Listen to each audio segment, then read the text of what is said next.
Hello and welcome to True Crime with Richard Flopper, the show where not everything is always as it seems. Today we're going to be discussing the crime of the man who changed Britain. But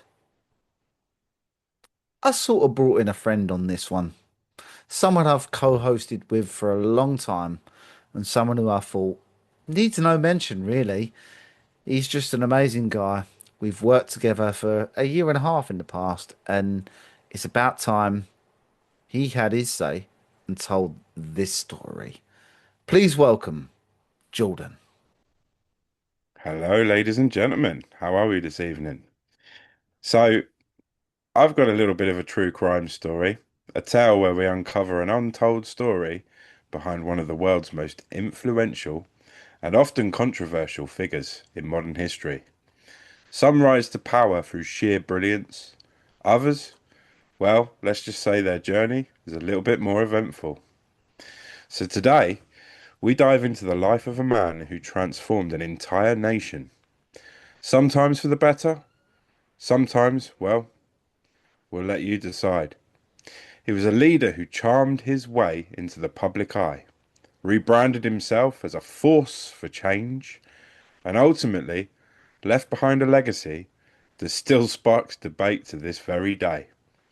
But before the world knew him as a political heavyweight, before he was shaking hands with the world leaders and delivering speeches about progress, our mystery man was just a university student with questionable fashion choices and an ego the size of Westminster. Slight problem with keeping Ooh. his trousers on in public, though. Intrigued? You bloody well should be. Just a little bit intrigued. So, Jordan, what have you been up to and what have you been doing in the last few weeks? And what have you been up to before we let the viewers listen to this true crime story?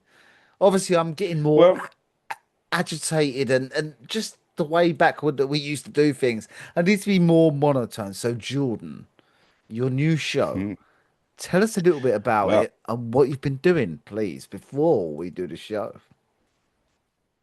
so as you guys probably well know, Mind Over Mainstream went through a bit of a rough patch and we had a bit of a breakdown. And since then, I've just sort of worked on myself, worked on a new project. It's called Article 10 TV, and it can be found in the same place as the original show. And I've created a little bit of a clothing brand to go with it. A lot of very tongue-in-the-cheek designs, controversial to say the very least, and some of it probably not something that you'd want to wear at a protest. But I'm working on the family-friendly side of it too at the same time. But yeah, just basically working on my own project now, similar to this, but a little bit more current, I'd say, with the crimes that I'm covering. Whereas you kind of get your hands dirty in some of the old stuff, and it's a little bit more relaxing, I've got to say, definitely. Yeah, that's why I wanted to have you on the show. Like ultimately what we covered so much on our show was literally crimes against the people, crimes against Britain, the public and stuff like that. So when I expressed opinions to you a year ago, like I'd like to expand into this. So when I decided I was gonna do it and expand, I always had you in mind to come on and tell a certain story. And the fact that you said you want to come on and tell this story, uh, well, you guys have had your opening line. Let Jordan's succulent, beautiful voice take you through this true crime story. Please take it away, brother. Thank you very much. So, our story begins in a respectable middle-class home. His father was a driven man, determined to carve out a legacy, but fate had other plans.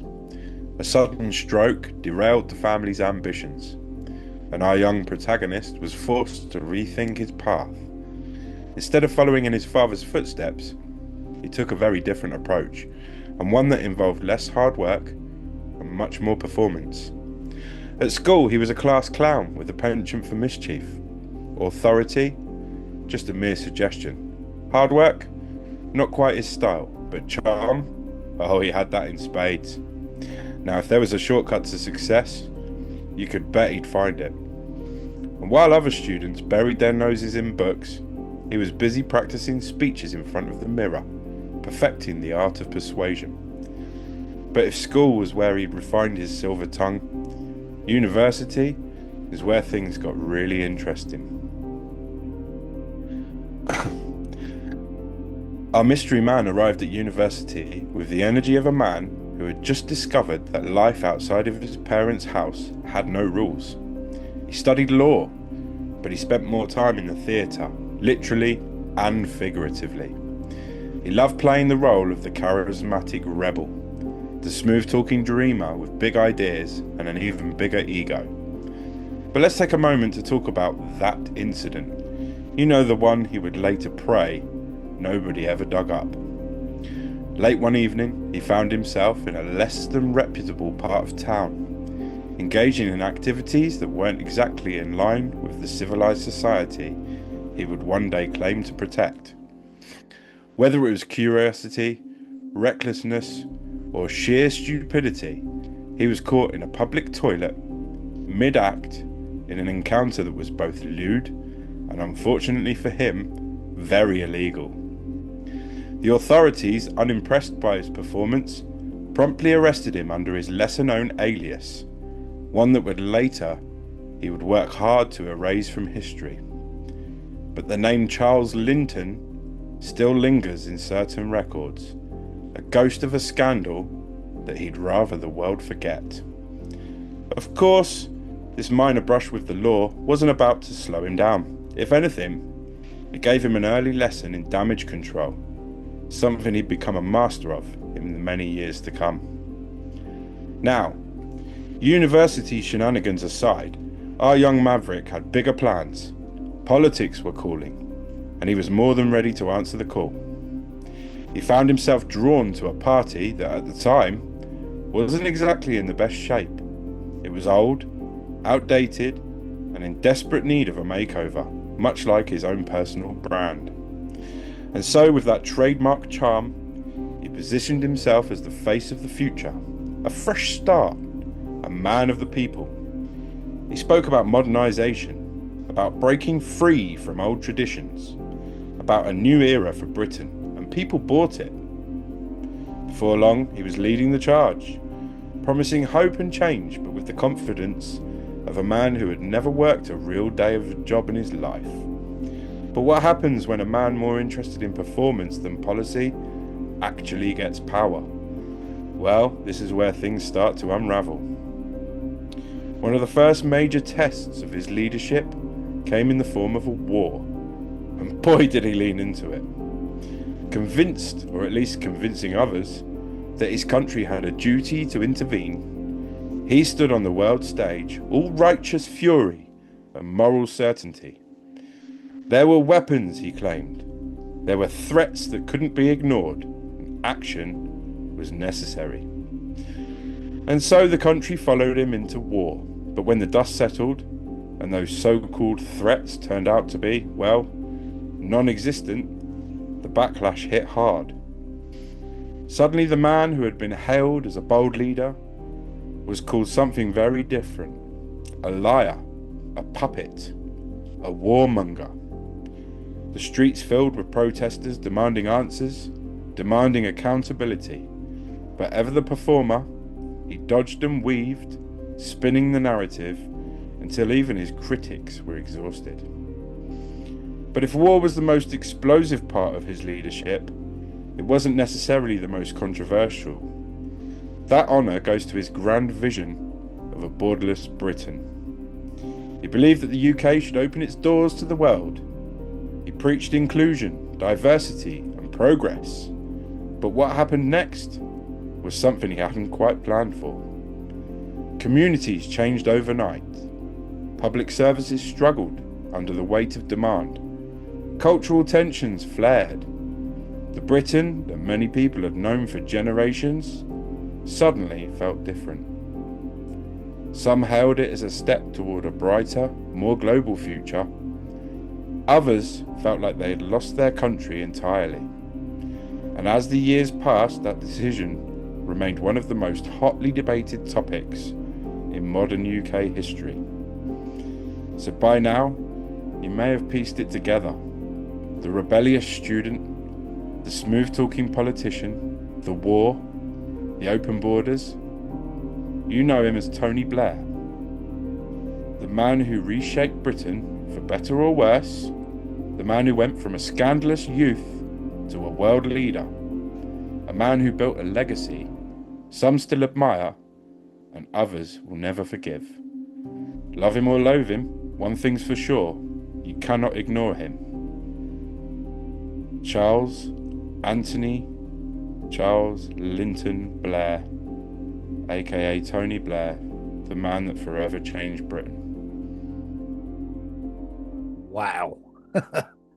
So, for those of you that don't know, this is a story that Jordan and I wanted to tell a long, long time ago. We just didn't have the platform for it. And I figured that it was going to get told at some point, and I wanted Jordan to come on and tell this story. In fact, he's been rehearsing this story for about a year.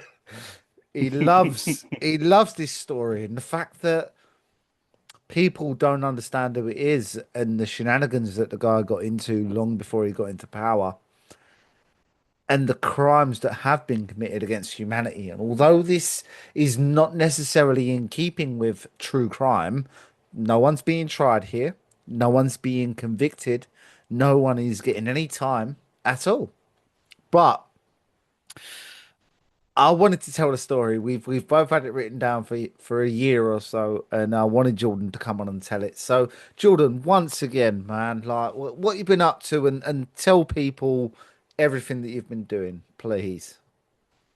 Yeah, so well, I'm a busy guy all the time. I work quite a lot of hours. Single income family, disabled wife, kids. We rent a property. We're paying the absolute top roof rent as well. So it's tough to squeeze in any kind of hobby time or any other projects, but still I'm making it work, with the podcast, and I'm still on TikTok every day, pumping out them videos, raising people's awareness, sharing the truth, fighting the censorship system that we're all having fun with these days. But yeah, I'm just plodding on, really. At the end of the day, I do what I can when I can, and sometimes that's not enough. Other times it feels like too much, but what can you do? Yeah, just trying to get by and, working hard, trying to build a legacy, I guess, for the kids.